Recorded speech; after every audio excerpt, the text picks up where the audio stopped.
እግዚአብሔር ልጅ በመሆኑ በማመን ሳንሰራ እንዲሁ በነፃ ወናጎ ላይ ሆነን ኢትዮጵያ ላይ ሆነን እንደዳንን 100% እርግጠኛ ነኝ።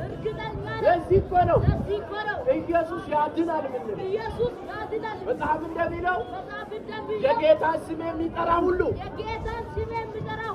ይድናል። አምነህ ይህንን ስም ከጠራ ያላንዳች ደባል ያላንዳች የትኛውም አስተዋጽኦ በክርስቶስ ኢየሱስ በማመን ብቻ የዘላለም ሕይወት አለ። መጽሐፍ ቅዱስ እንዲህ አለ፣ ኢየሱስ የነፍስም የሥጋ ፈውስ ኢየሱስ ይፈውሳል።